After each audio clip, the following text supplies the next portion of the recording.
All right, welcome everybody. Good morning. My name is Kevin Sheng. I'm the editor-in-chief of Criminal Justice Law Review here at UCLA, and we're very excited to have you all here for the third and final installment of our annual symposium, Restorative Justice and the Legal Academy.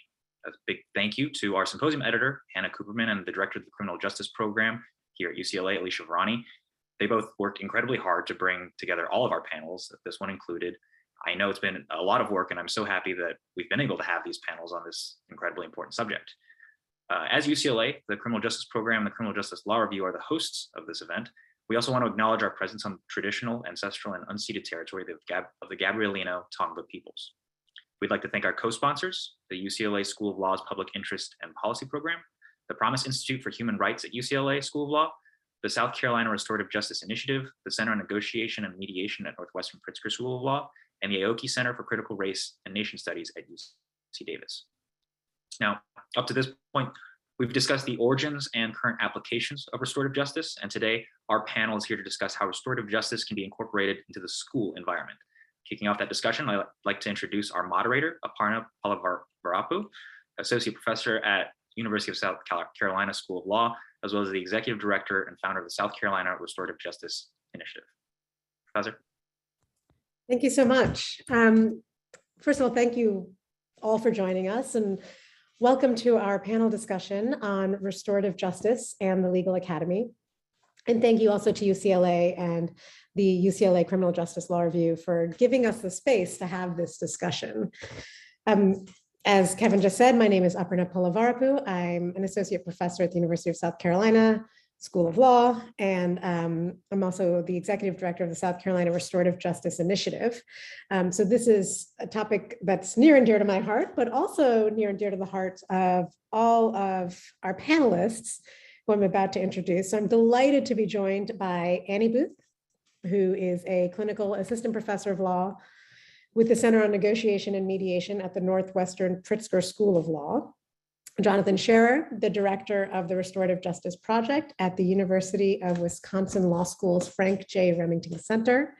Thalia González, a professor at Occidental College, and Tali Gires, a criminal defense attorney, who will be bringing us the perspective of a practitioner and also former law student. So in this panel, we are exploring the ways in which restorative justice is being taught in schools, in law schools specifically, and thinking through the benefits, I guess, that restorative justice can bring pedagogically and to the law school more generally. So to that end, I'm going to kick off with a really general question for my panelists.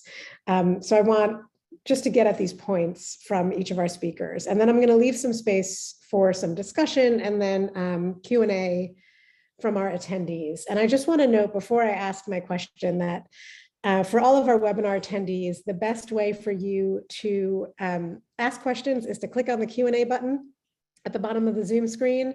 Just type it in, I'll keep an eye on it, and I'll moderate those as well. So let me switch gears again and start with my kickoff question. So for our three faculty, I'd like you to think about and maybe discuss how you approach teaching restorative justice to law students, and also how you support restorative practice in law school community.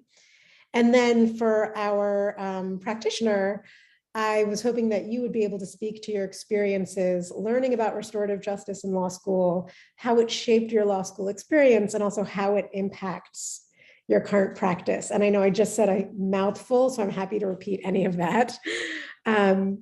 But I'm going to start with Annie. Maybe talk about the way you're approaching teaching and supporting restorative justice in the law school community. Thank you. I'm really grateful for the symposium, for everyone who's already shared, and for all of the students, staff, and faculty who have invested hours of work, for the participants, for everyone who's part of this conversation today. Because I think it's more important than ever to think about ways that we need to change not only the legal system, but legal education. So I'm coming to you from Chicago. the unceded homelands of the Council of the Three Fires, the Potawatomi, Odawa, and Ojibwe, as well as people from other tribal nations like the Menominee, Miami, Ho-Chunk, and Fox. And as you already shared, I'm part of the Center on Negotiation and Mediation. We are rethinking that name. I focus on our restorative justice work. And when I was in law school, I didn't learn about restorative justice. It wasn't until I had already been in practice as a legal aid attorney, and I had already worked overseas with an NGO, and I was actually back at a law firm when I learned about restorative justice. And it gave me language and a framework to talk about things that I already believed in. One of the first times that I was in circle and tried to share openly about my story, I broke down, and it was so difficult for me, and I could barely get the words out. So even though I could give a great opening statement with a well-crafted narrative, at that time, I really struggled to tell parts of my own story because that's not something that I had experience with. And after the circle the next day, I woke up and I thought, oh my gosh, what did I just do in front of other people? Do I ever have to see them again? And so that experience and sort of my restorative justice journey really informs how I think about and teach restorative justice. So in terms of what I'll share, I'll talk a little bit about my work, both in terms of courses and then also the law school community and ways that we are trying to bring restorative justice to the law school community. So as far as classes, something that I've really tried to do is not only focus on, theory, but also praxis and giving students experiential opportunities for learning about restorative justice. Because I think it's one thing in terms of, talking about it, and another to practice and experience it. So for example, right now I'm teaching a restorative justice seminar. And in the spring semester, we have a restorative justice community building and practice class, which focuses more on circle keeping and skills. And in the past, I've taught a restorative justice practicum, and we even had one semester restorative justice and human-centered design project. And what I really appreciate for me, it's learning with and from students as well. And our approach, the hope is that it's not, restorative justice isn't just about, in the future for your clients or for other people, but it is that shift in paradigm in terms of how you think about relationships, community, justice, accountability, harm. And actually something that I've been really sitting with and reflecting on this semester is, with my legal education background, how linear I am in my thinking about harm and trying to unlearn and sort of liberate myself from that. And so, we do talk about theory as well as different practices. And we also sit in circle together, and we hear from people who are using restorative justice in communities, especially throughout the Chicagoland area. And just to share a quick story from class, there was one semester where, after we had finished, one of the students reached out later to share with me. And she had said that there was another student in class that she had actually had a pretty significant conflict with in her 1L year. She was a 3L about to graduate. And after kind of spending the semester with that other student and hearing her story and understanding better where she was coming from. After the class ended, she reached out and they had that conversation about what happened their 1L year. And they're not best friends, they're not friends, but they were able to move forward in a better way. And that was something that they worked through, kind of given that philosophy and framework of restorative justice. I think in one of the earlier panels, Chief Justice Yazzie talked about providing people with a way for them to own and resolve their own problems. So that's sort of an approach to courses, curriculum, and it's really important too for me to think about breaking down classroom walls in terms of where we learn, who we learn from, and in terms of our own community and practicing what we believe at the law school. One thing we do, there's a law school community group that I was part of co-creating about 5 years ago now, called Northwestern Circles. And it's for law students and staff. And maybe one day, if there's some changes in law school, faculty can be a part of that. But right now, the focus is on students and staff.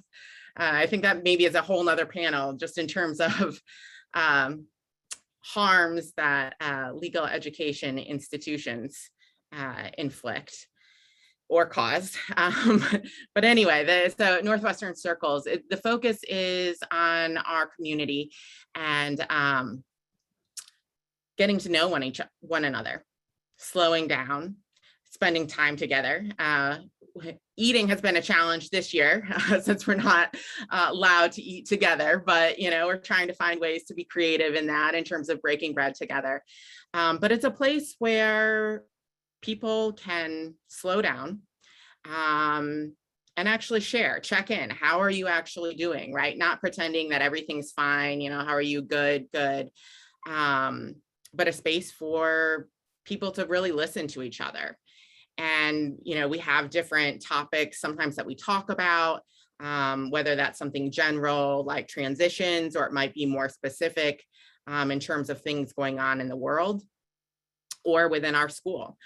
So sometimes when there's been conflict in the law school community, that might be something that we talk about and have dialogue about at Northwestern Circles.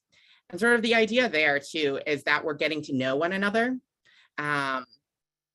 So that when we have a crisis situation, when things are really hard, when there's that breakdown in relationships within the law school community, that we're in a better position because we have already been working to engage with one another and think intentionally about how we do that. So that's just one example in terms of what we're doing in the law school community. And then I think I would just finish by sharing a little bit. Another piece I think that's important in terms of approach to restorative justice is some of our work in communities outside, just in terms of partnership and collaboration. So while we want to make sure that, we're working on our own community before looking outwards and sort of going to other communities, we also really want to work collaboratively with others. And so actually, Thalia, who's also a Northwestern alum, we connected some years ago. An example just in terms of some work that we've done is, we had the opportunity to partner with an incredible group of students and a teacher in Milwaukee called the Alliance School. And they came and shared with not only the law school community, but we invited those outside of the law school community to come and to learn about adultism and the adultification of Black girls and thinking about restorative practices as a response to some of those issues. And so it's really important that we do integrate that outside work. So I just end by saying this. Years ago, there were two women who worked at Northwestern, Cheryl Graves and Ora Shube. And actually, Ora Shube is now an ancestor. But they really planted seeds. And at that time, restorative justice there was no interest in it at the law school. and they just faced obstacle after obstacle. And so what we see today is really a result of the seeds that they planted. So that's something that I just really wanted to honor. Thank you so much for that, Annie. I've already, like, my brain is working and I want to follow up on a lot of things, but I also know that Jonathan and Thalia and Tali will also add so much to this discussion. So I think first I'm going to shift over to Jonathan and ask him to talk about some of his experiences teaching in this space and also building community in his law school in this space, so that we can sort of think about this in the larger picture. All right. Well, thank you for having me. So the space that I teach in is, so I direct and run a clinic, and so I sort of exist and teach in this space that's in immersive experiential learning setting. The clinic itself, I really structure a clinic that models restorative values of community. What Annie was saying was really resonating, and thinking about that idea of even addressing in some ways, right, sort of the trauma of law school, right? So the first space that all the students I would get would be finished with their first year. So, part of that first introduction even in the clinic is sort of in some ways like deconstructing the 1L year and rebuilding them into the lawyer and professional that they want to be, and trying to help mold and model sort of individuals who can be restorative lawyers, that regardless of what they do or where they go, are embodying some of those principles and values around this idea of connection and community building and trauma-informed practice, holistic lawyering, that they're dealing with people and not case files. That sense of like, nobody's going to walk into your office as a set of well-settled facts, right? The sense of we're always dealing with people in difficult situations, oftentimes dealing with a great deal of trauma. And so similarly, the approach in this clinic has been in a lot of ways filling many of the gaps that I see that exist in legal education, right? So the things that don't exist around educating people of working with victims, educating around recognizing, understanding trauma, its effects on the brain and memory and neurobiology, and thinking about the ways in which this is going to affect them sort of later on, whether that's around victimology, offense dynamics, recognizing the way that these pieces factor into how people will show up with them. Like, how would their clients show up? Like, how do we remain present and exist in a space with our clients that allows us to practice in a trauma-informed way? Sort of first and foremost, right? If we don't want to do more harm.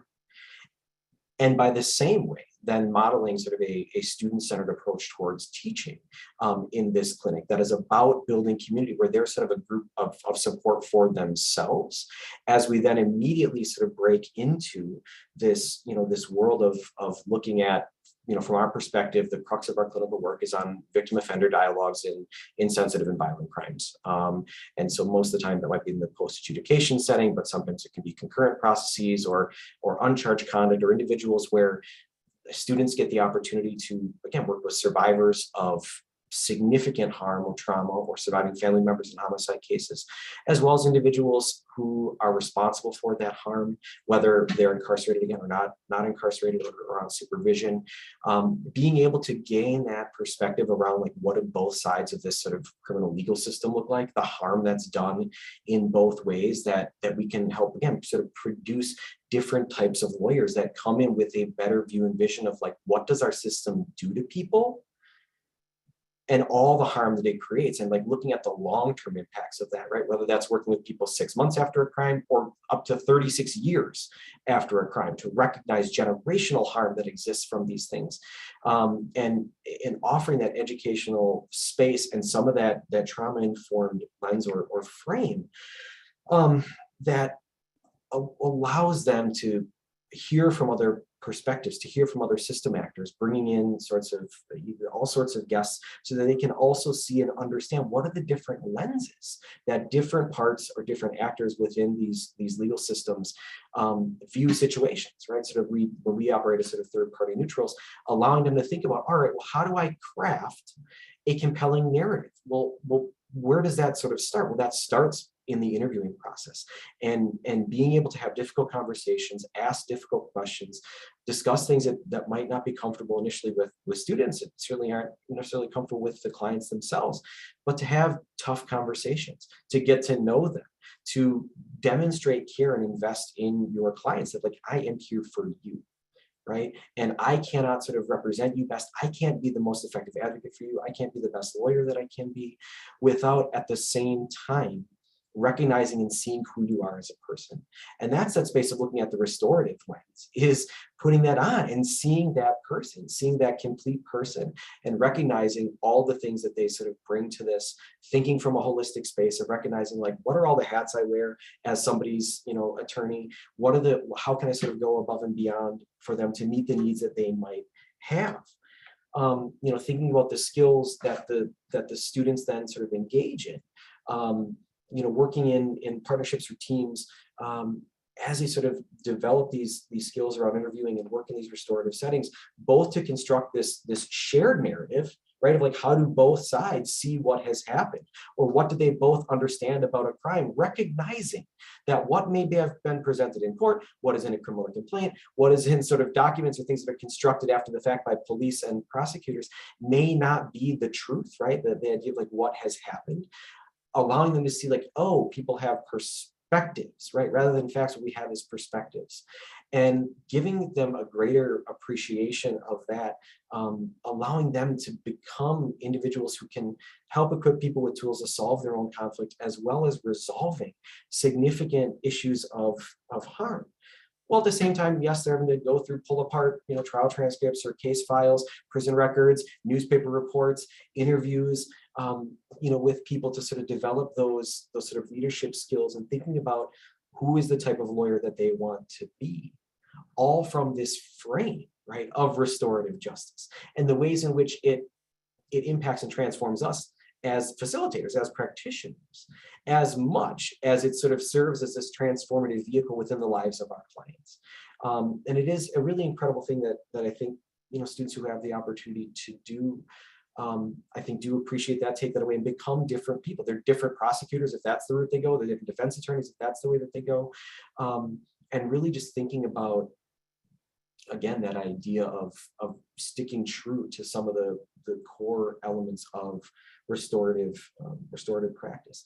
Some of the other things that they've done is we've done restorative justice in prisons, and developing sort of prison programs, engage with community partners, from the Community Restorative Court, which is a diversion program, to working in the school district, or in partnership with local nonprofits, which engage in youth diversion programs, as well as allowing students to pitch and develop their own projects, right? To allow them that autonomy, that sense of like, invest in what you care in, that this is your life, right? The sense of like, this is your legal education. You're only going to get out of it what you put in. I can be here as a guide and a resource, but allowing for, again, for this space of care, right? This sense of, again, trying to see them as students, as whole people too, that they come with their entire lives, that it's like, everybody's figuring this out. Like, and so we're all kind of figuring it out together.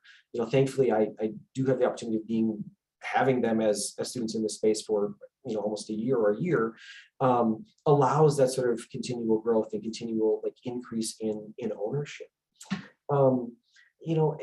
Allowing them sort of focusing on these ideas of what are some of the shortcomings of our traditional criminal legal system, recognizing the interplay between criminal justice, racial justice, thinking about racial disparities, and the way that restorative justice acts as a tool of empowerment, acts as a tool of interruption, can, again, as we work both to replace systems, but as well to sort of to supplement and figure out like, what do we do in these spaces? Like, how do we create change agents? This has been an incredible, living lab for them, I think, to be able to move in those spaces in the way that they want. Again, seeing both sides, and seeing sides even beyond just sort of the binary, right? That recognize that there's a lot of different perspectives here. More directly to sort of the law school community, there have been a few things that we have done, but it's all been sort of almost response work, or things, again, that are student driven. So there have been a couple instances where a student has wanted to take on this sense of looking at whether it's campus culture or law school community elements, and thinking about in response incidents have happened. So there's been 2 sets or series of diversity dialogues that have examined elements and issues of identity, where again it's allowing students to become facilitators and to work in those spaces and grow as facilitators, to equip them with sort of the skills to do that, but allowing them the opportunity to grow themselves in those spaces, to build self-confidence and to build skills, as well as when there's been response to officers involved shooting, right? So looking at what is the harm that exists in our community, and then how that ripples into our law school and legal community, and then looking at what are the responses by the law school or administrations themselves, and the ways in which sometimes that too causes harm. And so how do we offer this space that looks at again, seeing students as people first, and providing them that sort of space to do that. So I'll stop there. I'll happy to respond to other questions, but I think that's a good place to stop. All right, thank you so much, Jonathan. I'm going to shift over to Thalia and ask her to speak about her perspective on the same issue, but the way she approaches this. Thank you. So I'm so impressed by my colleagues' discipline in being able to stop. I think that especially when we start talking about the ways in which we construct our teaching, or what is the sort of impetus for designing courses, or what's the meaningfulness for the practice or praxis, we can get a little long-winded. So I will try to model myself after them as well. Certainly, I want to say thank you for everyone that's joining live right now. But if you're watching this in the future, it's wonderful that you're able to join in that context. I approach this question from a slightly different perspective, in that I will reflect on both teaching at the undergraduate and graduate level, because I have that opportunity to do both of those things. And I think I will also maybe lean into the fact that while I still identify as a practitioner of restorative approaches, and absolutely had the pleasure of learning from Cheryl and Aura during my time at Northwestern, when they were running circles in the Audi home, I very significantly wear the hat of a scholar who conducts intersectional research. And so, I'm always thinking about how this thing we're calling restorative justice, which in and of itself, right, there's been a discussion and grappling with that as a term, is operating in law and public systems to either, as Jonathan suggests, right, mitigate or dismantle structural discrimination and harm at both individual and community levels, or how it's operationalizing that to reinforce the status quo, right? Meaning that I do not believe that restorative justice is immune from systemic bias. And so how that shows up in the classroom and in my own research, I think is important to consider, because as we continue to integrate restorative justice into traditional legal curricula, whether it exists in a doctrinal first-year course like criminal law, as a module, or sort of a smaller look, because there's such an increasing legalization of restorative justice at the state level across the country, or if we're thinking about it in standalone courses as seminars, electives, or really integrated in the clinical context, as both Annie and Jonathan describe in their institutions. So, thinking about first in the law school community. So I am a senior researcher at Georgetown. I've held that position for a number of years in the Center on Poverty and Inequality, and my research there really focuses on restorative justice, and I lead that out of the center. And what that's meant is that there was an interest on behalf of the institution to add a restorative justice course into the curriculum. But, like many institutions, they weren't quite sure what that would mean. And so they took the pathway of putting it into an intensive winter course. So what they call their week one, other places call J-term, et cetera. And I know that there's other institutions like UCLA that have siloed restorative justice into that particular space and place. So when I reflect on how Georgetown has maybe answered to your questions, is thinking about this, it's from a much less integrated standpoint, and it's from just a lower level of investment, and still really keeping it at the margins, which I have thought a lot about with my students at Georgetown over the last couple of years. So in that class, as an intensive, I have taken a couple different approaches. It includes experiential because I think that's critical to it, but it still does do the deep dive into the theoretical, like thinking about different forms of practice, where practice is showing up, a lot of the questions that Jonathan's asking as well, from an ethical standpoint, what does it mean to really have a professional identity formation if you're doing this work? But then, it also starts to interrogate these issues around, when it exists in systems and how and where do we see that, and what does that operationalization look like? Or, how can we understand that or recraft policy responses upstream that might be restorative, or think about those as a public health issue or something else? And so, sometimes the class is capstoned in, students learning a basic form of circle practice and then holding circle. We've started that class in circle and then ended that class in circle, in that I led the first circle and had asked students, and we did it as a fishbowl. So, there were, as a host of us, that were a smaller group within the context of running circle, and then everyone else sort of situated outside as observers to really sort of see what that looked like and felt like in that context. I think there's still some funny pictures up on Instagram of us because they were very interested in photographing what that weird sort of justice class was doing in that first week one. And but then, that through line, right, of, well, what is it then to, through simulation, hold a circle and have a set of materials that are, you're using, and you are learning basic and really intentional, significant lawyering skills about, what is it to have empathetic listening? How is it, do you do intake? Everyone was playing different roles to ultimately get us to what the practice was. And I'll say that, I think there was a bit of skepticism on behalf of the students of like, oh, when we really held our circle at the end and we were all in our different roles, would it feel real? And unanimously across the classes, because we were running concurrent circles and I would go in between, and my teaching fellows for the course would then be with their independent circles.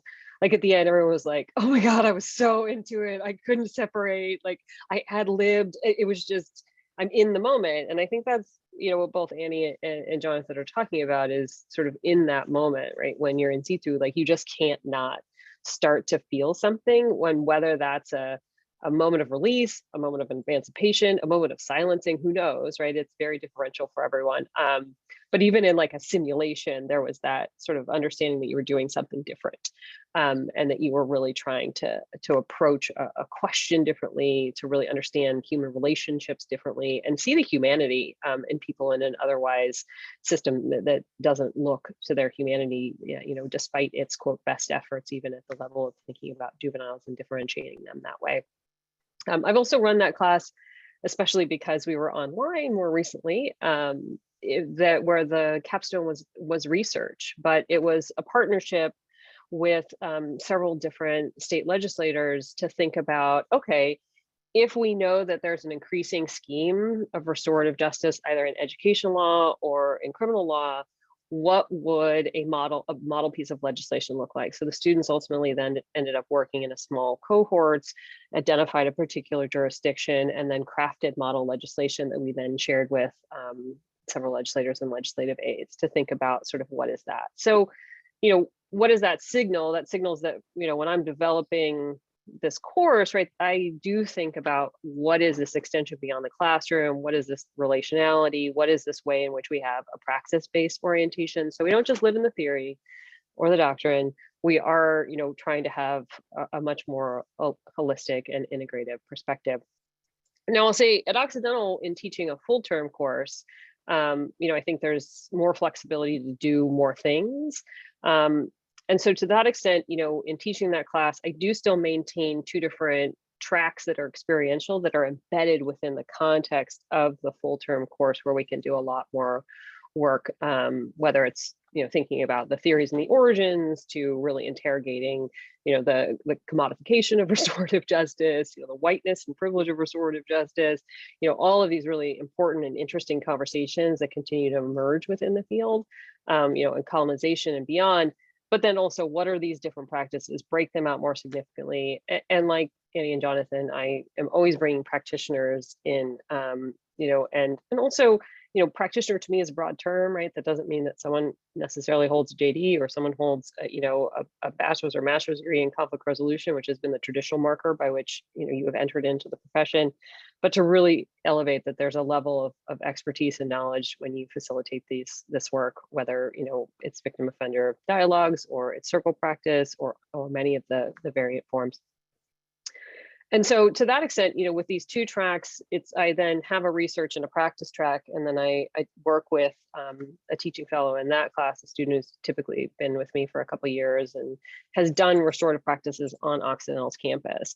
And so the practice track actually serves as practitioners for campus needs, and definitely at I would say it more of a tier one community building, right? They're not going to come in to do an intensive harm repair or re-entry simply because that takes just, I think, a different level of intensity and skills training that you simply can't accomplish in a single term semester.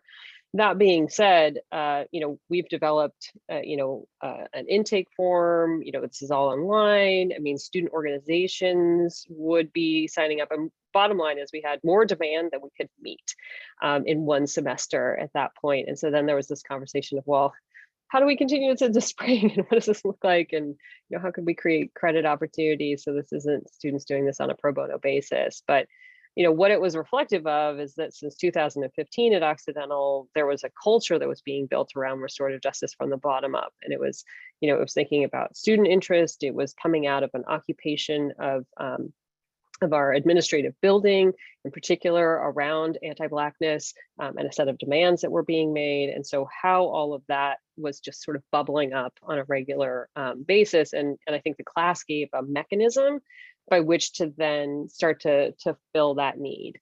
And I think that was really important. And we continued that through the full year and then did evaluations to kind of think about outcomes as well as then the work in residence halls. But students were facilitating circles between, say, the student newspaper and individuals who'd written in relative to feeling as if they were not, they were voiceless in their representation in the newspaper's reporting.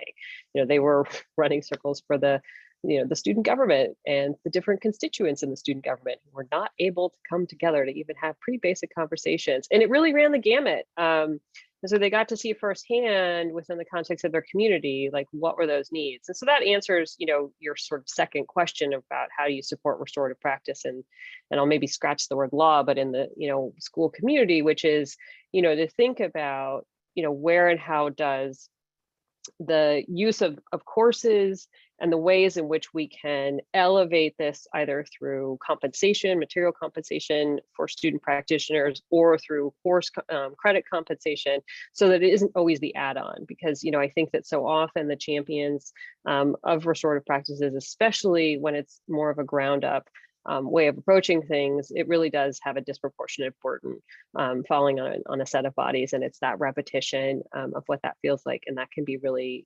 difficult, especially when you're operating as a student and trying to do all the other things that you're doing, including learning and taking other classes and exams, but you're deeply committed to what this work is. And so again, with the research track, students worked on a live project, actually, that Jonathan and I were collaborating on, and produced some early stage work that has, led to subsequent papers and things of that nature. And some of them stayed on as paid research assistants afterwards. So again, it's what is that integration?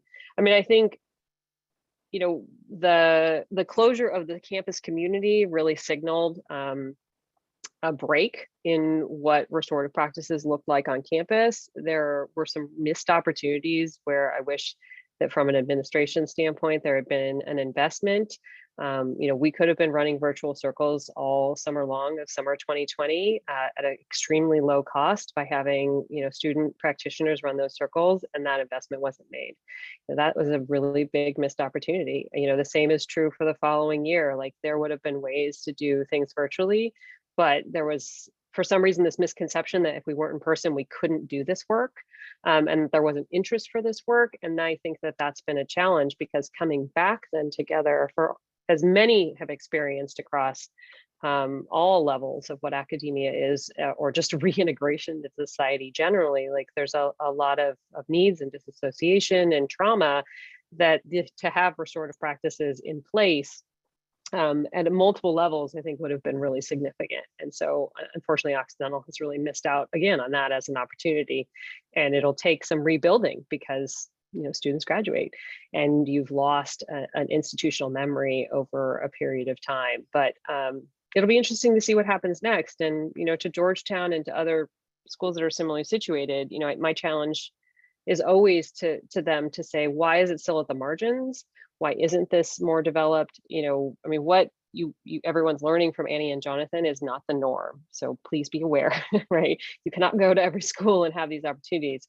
And so, what is it then to challenge how and where institutions can actually engage in this in thoughtful and meaningful and equity and inclusive ways that advance justice, not just outside, but internally. So, and I will yield my time now to be consistent with my colleagues and to turn it over to Tali, who I haven't seen in a number of years. So it's wonderful. Sorry, first of all, in terms of seeing students and faculty as people, thank you for all bearing with me.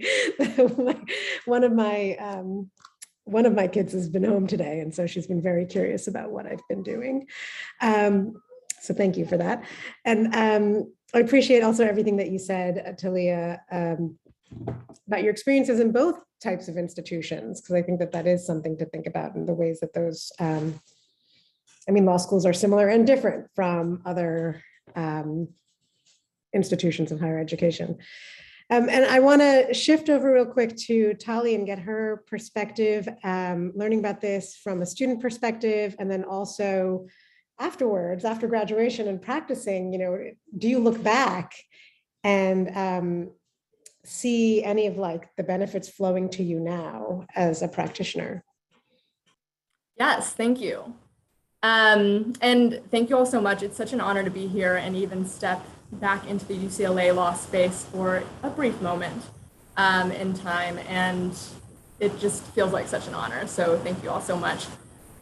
So I'll take the questions question by question. When I arrived to UCLA Law, I was disappointed in saying that there was a lack in restorative justice work happening. And there was a lot of discernible student interest, and through folks like Alicia Barani, those opportunities sparked up, and through student organizing. So I was grateful for that and to be a part of that work.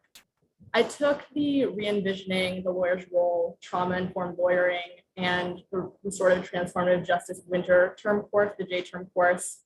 And so in that course, we went into restorative justice theory. We practiced restorative justice skills-based learning and facilitation. So we were running circles. And we also learned about trauma-informed lawyering and client-centeredness.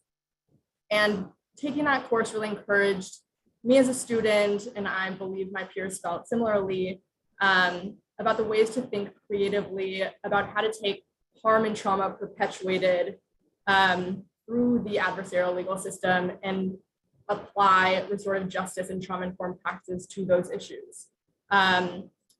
While I was also at UCLA, we organized a trip to the Bay Area for students to be able to meet restorative justice practitioners in real time, observe how circles were done in different contexts. So we visited circles at a middle school, circles at a high school in Oakland, and we also went to San Quentin and got a chance to see how circles were run there.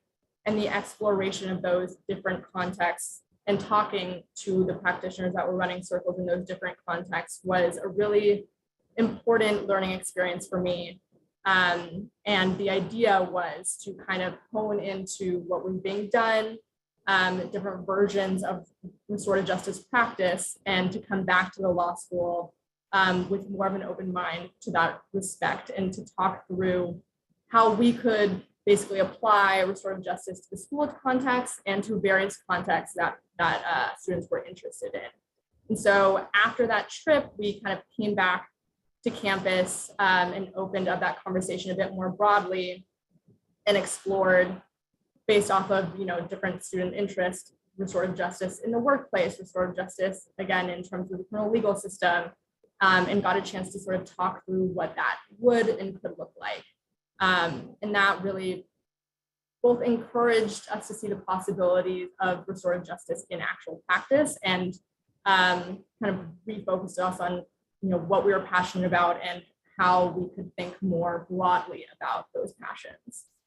I think that learning about restorative justice helped me to continue expanding my own abolitionist our and sort of my own conceptualization of what are alternative responses to crime and harm, and how our current criminal legal system doesn't actually address the harm at play. Which brings me to my current work. I work at an organization called Still She Rises. We are a holistic defender office in Tulsa, Oklahoma, that represents women who are mothers or caretakers of children in North Tulsa area specifically, which is an area here that encompasses where the Tulsa race massacre took place.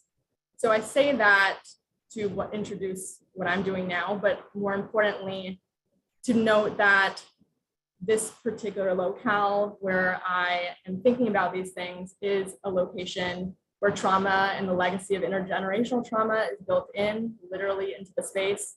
It's also a place, while Oklahoma as a state incarcerates, I think we're either number 1 or number 2, incarcerates the most women per capita in the nation. So in my daily work, I see examples of the ways in which the criminal legal system does not actually care about the harm that occurred, and how actors within the system continue to perpetuate additional harms, including judges, district attorneys, et cetera, by basically not only not addressing the actual harm that took place, but creating additional harms by virtue of punishment that doesn't actually incorporate what occurred and what healing could potentially look like. And many of the charges my clients face involve altercations between them and family members, domestic relationships, and things like that. So I'll just give an example, which is harm often occurs between family members who are often pitted against each other in the criminal legal system.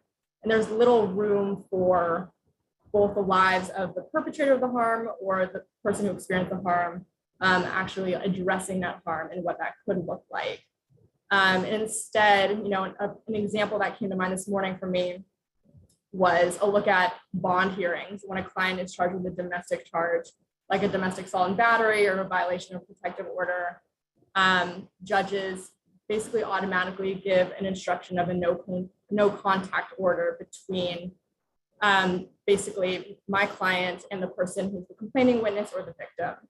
And I had a client recently who had an altercation with her mother, who she lived with at the time, was instructed to not go home or speak to her mother by virtue of the no contact order, which caused her to have housing insecurity. She had no place to go, and a lack of transportation, which basically she ended up jumping from place to place to place, lost multiple jobs because of this, by virtue of not having transportation.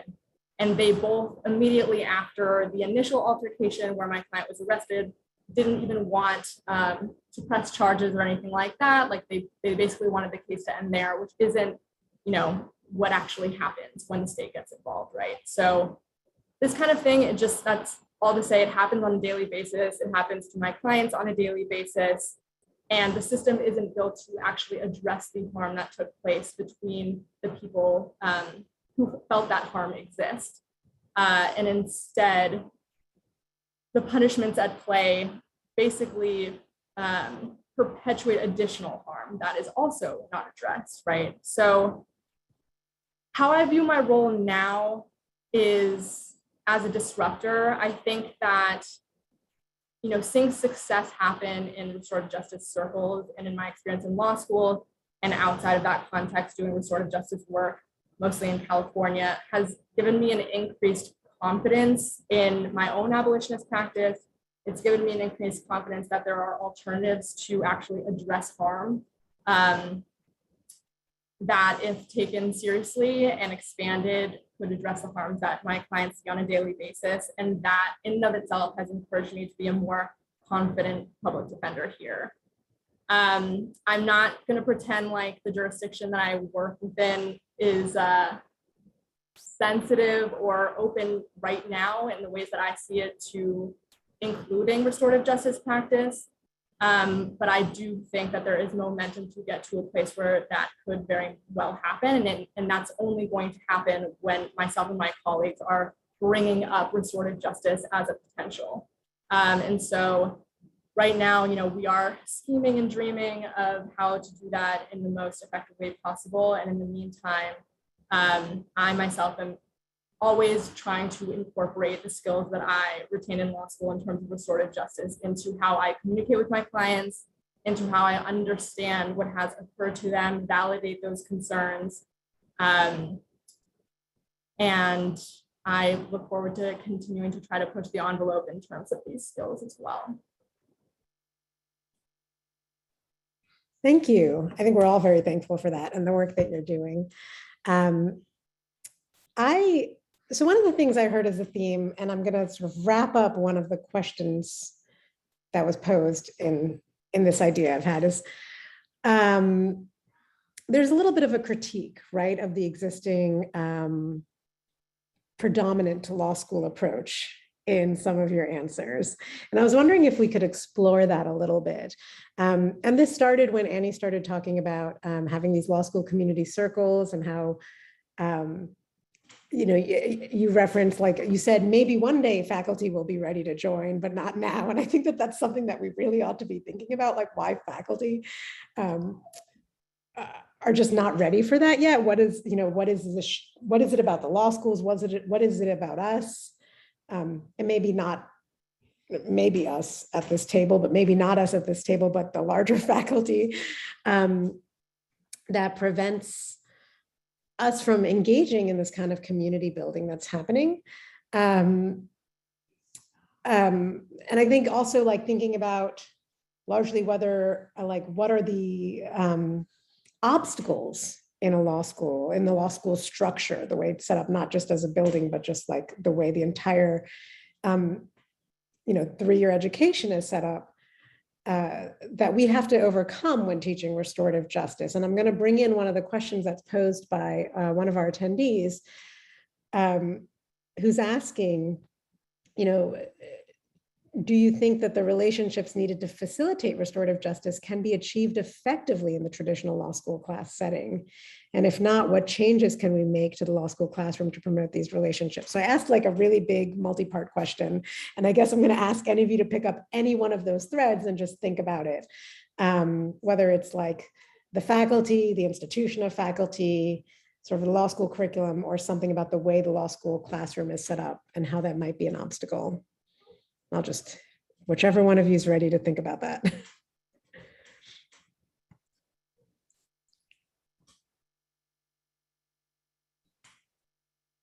But I'll call on you if I have to. Well, I'm happy to start. As legal education exists right now, structurally, we have to see how white supremacy, anti-Blackness is embedded in it. And so, for example, I think in first-year classes, you could have a professor who has, a deep relationship and ability to be in community with people, but we have to step back and look at sort of the structure and the pedagogy of a 1L law school curriculum. And in some ways that mirrors what we see in terms of restorative justice in the criminal legal system as well. So there may be particular attorneys who are trying to take more of a restorative approach.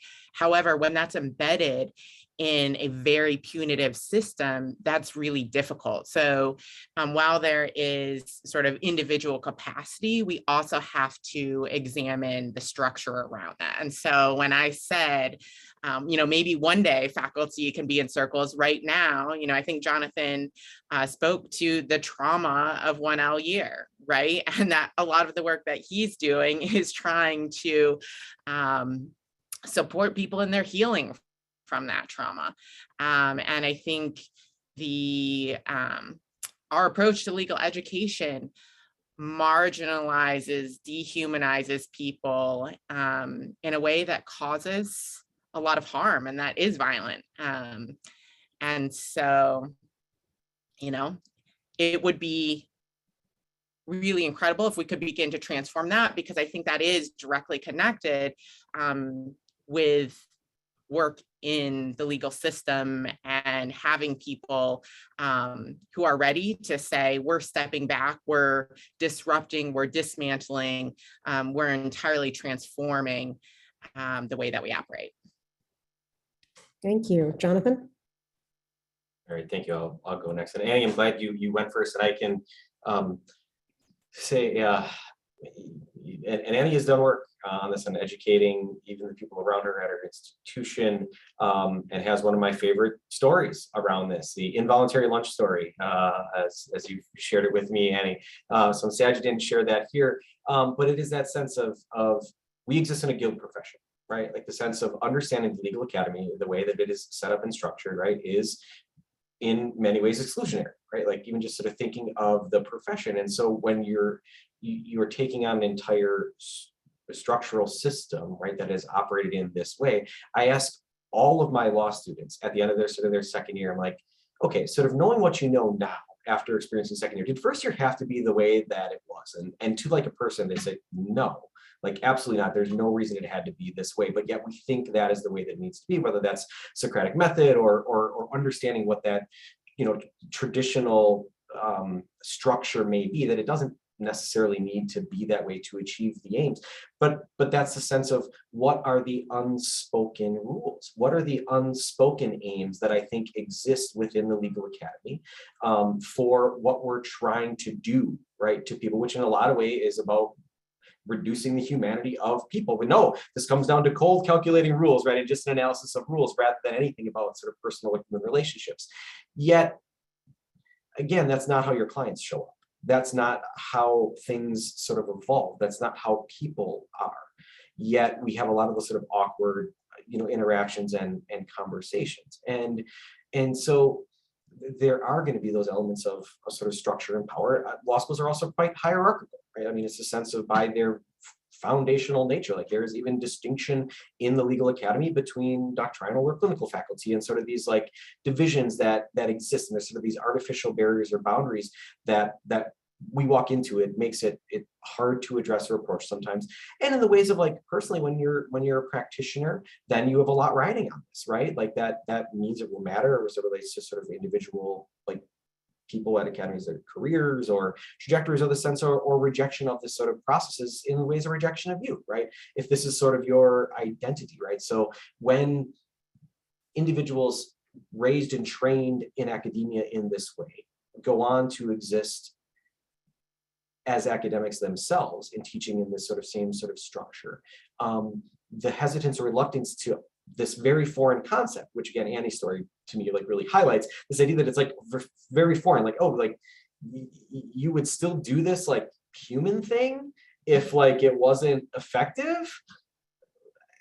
Like, okay, yes, we choose to do so, right? Because we are interacting with real people and that the law is a living thing. That, our approach here is sort of law in action, right? And that's understanding this idea of like, how does the law in the books actually affect people's lives? Like, what is law in practice, law in action? And so we take that here, but even here, there is sort of that resistance or hesitance where again, that sense of like, you would have to make yourselves vulnerable. Well, what does it mean to make yourself vulnerable in a hierarchical structure? So I think there's a number of things that lead to that resistance. And so, yeah, the current structure, does it have to be this way? I don't think so. And I think you could just choose tomorrow to run your classroom in a different way, right? Like you can just, okay, we're going to operate in a circle. We're going to abandon this, whether it's the Socratic method or the way that we engage and call, like just do it differently. You don't have to do it that way just because it's been done that way, to this point. So the sense is like the impetus for change could be anyone's individual choice. Like we continue to choose to engage in the way that we have engaged for the history of legal education in this country. Well, and I guess, I turn to something that Fania Davis always reminds me of, is that, you don't have to change the whole thing at the same time, right? There's an incremental moment to this. And I think, Jonathan, that's the last thing that you're speaking to, is that, you can you can assert your autonomy if you have, right, to the question in the chat, the power, the privilege, the ability to do that. And, whether you're clinical faculty, whether you're untenured faculty, I mean, there's all ways in which marginality shows up within the academy, and to be really clear about how at risk people can be. But that being said, how and where you organize your classroom, how and where you do this outside of the classroom. I mean, I think those opportunities exist. Where I'm seeing an interesting moment is that as there's a continued focus on developing an anti-racist curriculum or anti-racist law schools or just a race consciousness, I think we have more of this opportunity to use, if appropriate, a restorative lens to asking some of those questions, right? So like when we think about the history of race and lawyer formation and legal profession, being able to, really interrogate not just the complicity historically, but what it means, the complicity now, and where and how, to even institutions like the ABA exist, and when did they exist, and why did they exist in the first place, and how were they really trying to regulate legal education and shift that. And I think that there have been some, incredible champions. I mean, thinking about Penn State Dickinson Law under the leadership of Dean Danielle Conway, like what they're doing on an anti-racist curriculum and how they're opening up a whole set of different spaces and conversations, I would argue is deeply restorative. And that's another point that I think we need to remember. We're using this term restorative justice as if it's one universal and also has some sort of definition attached to it. There's a lot of tension and controversy around the idea of even just using the term restorative justice. And certainly there's been leaning into that in prior sessions, but I don't want to ignore that here as well. I mean, there's a question in the chat about race and power. I mean, just the idea of attaching the word restorative to justice raises whole sets of conversations about race and power and regulation and subordination and social control, just in binding those two words together as to suggest that there is the possibility to ever realize justice. And that's led to whole conversations about, is transitional justice, is transformative justice, is there something else other justice centered that's even better than restorative justice, which, is not often happening in the law school context. But I think that we do have some entry points and some moments, though, where people have a little bit more cover than they've had in the past to build out more inclusive classrooms, to build out more praxis, to really push the boundaries that may not have already been do that in this bigger sort of moment. But to also just say, it's not going to look the same for every space. And so to be okay with that, because that's what we know when it's not in a law school setting. Restorative practices, they're deeply personal. They, take time, they take relationships, they take all the things, the nurturing care that an ecosystem takes. And so, that can be layered over a sequence of time. And that might be dissatisfying, right? To say, well, why can't we just upend it and just do it all right now? Well, that's because it takes individual people, right? And at the end of the day, right, like we need to nurture those individual folks. We need to make space, right? And that is to bigger questions about the academy. But to just be clear, like it's not one size fits all. We're using one term, but let's not get lost in that. Yeah, I really appreciate that reminder, because it is there is a lot of discussion about what restorative justice is, what restorative practice is, and lots of disagreement on that front as well. I think I'd like to close out. I'm really glad that you talked about that, Thalia, because it leads us into our next question, which I think we have just enough time for.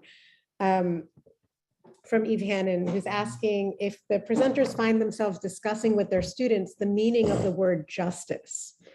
And if so, how do you approach talking about different meanings of justice in law versus restorative justice? Sorry.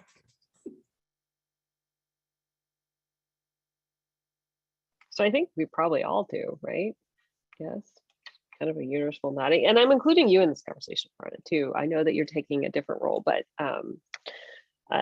no, I mean, I think if you're asking a really important question, you know, especially as someone who looks at this work empirically and thinks about how even this term is being codified into law as a discrete term of art, restorative justice, or as a set of associated terms, I'm regularly asking my students to interrogate not just how is the system functioning, but using this word embedded within a particular system, and that I mean in the criminal legal system, or even in the case of the context of education.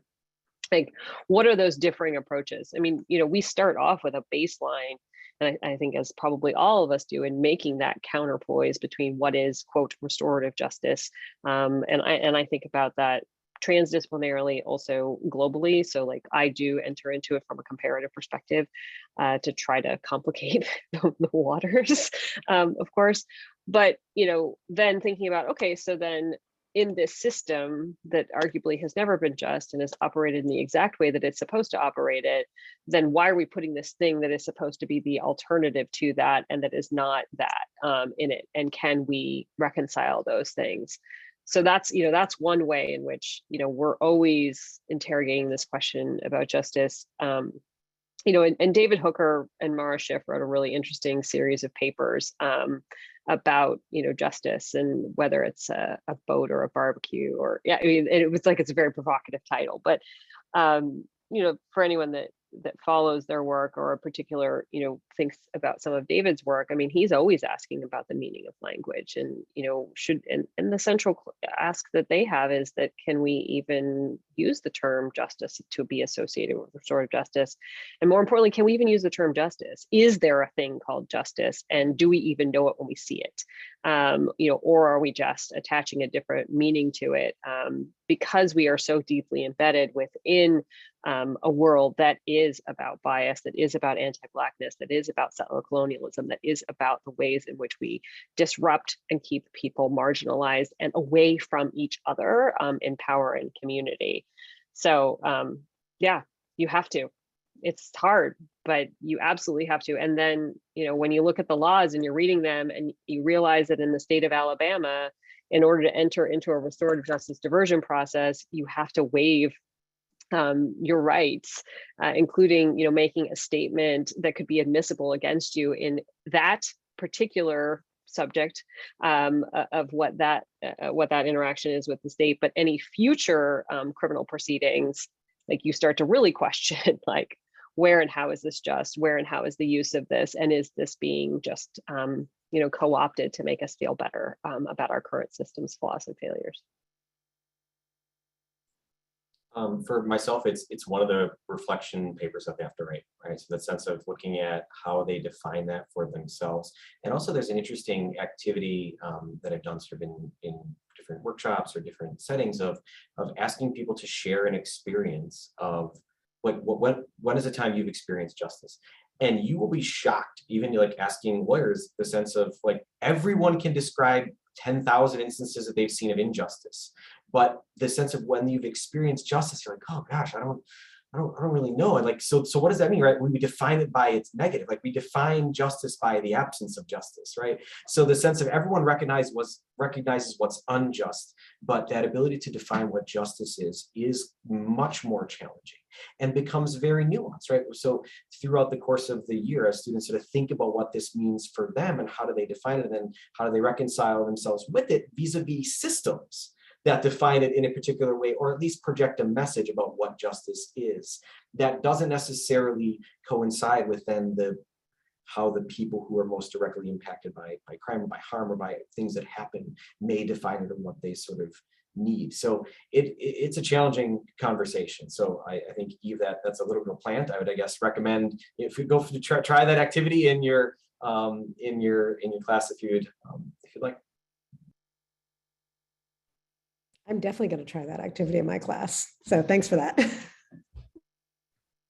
So Tali, thoughts about justice that you want to weigh in on?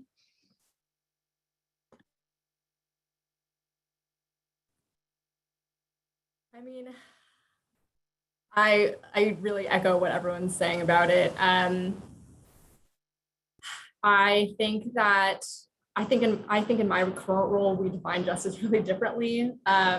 Justice for clients isn't going to get the outcome that we ideally want most of the time. It's really about how to, like, reinterpret a client relationship. That for many of our clients who have had different attorneys, multiple attorneys, just in and out of the system, have been left with like distaste essentially of what their own concepts of justice have been. And it's sort of like trying to validate those experiences and always be interrogating, you know, what my role is and what my actions are that may perpetuate those injustices, you know, in some ways, and also trying to kind of recreate client-centeredness, which we've already talked about, and finding ways in which, you know, a person will feel seen in the system is truly the goal, and is sort of, you know, what, in a very limited way, what we can do to sort of reinterpret it, justice and injustice sometimes, like that is the extent of sometimes all we can do. And so I think it is a constant interrogation of basically clients' experiences and so-called justice in the system from my vantage point. And I guess I would just end by saying it's an important critical conversation to be having. And for me, it's really important to examine sort of my power and sort of the way that we exclude people in those conversations at the law school. And so I focus on stepping back and having other people from different communities throughout Chicago talk about their experiences of justice, their experiences of the legal system. And we try to have those conversations together. And so hopefully, you know, this symposium leads to many more conversations about it. Thank you. I mean, I think that's my cue to maybe wrap up because we are reaching the end. So first of all, I want to say thank you to all of you. I loved hearing your discussions about, you know, the ways that you are engaging in restorative practice, but also talking about it with your students. It is, as someone who also teaches restorative justice to law students, it is something that I'm also seeing a lot of hunger for and interest in, but does require quite a bit, I think, of dismantling of, you know, structures that have been placed in our minds from a very young age, but then also like heavily reinforced starting with our 1L year and the way, you know, the rest of law school functions. But I think it's really inspiring to see like the way that all of you are working on it. And I also especially to see, Tali, the fact that this is really impacting your practice and that you're able to take it and, you know, apply it to like your everyday, which I think is just really what we all want to see as faculty, is to know that we have that impact. So I'm going to take this time again to say thank you all who are in attendance and came to be part of this really important discussion. And I hope that you all leave hopeful, right? That we can continue doing this work, that we can continue. It's hard being critical all the time, but we're also building. And so I think maybe thinking about what we're building, and that we have community here and a growing community that is working to really reshape our ideas of what is just and what we should be doing both in law schools and afterwards in our practice. So with that, I will say good afternoon to some of you and good evening to those of you on the East Coast, and have a good night.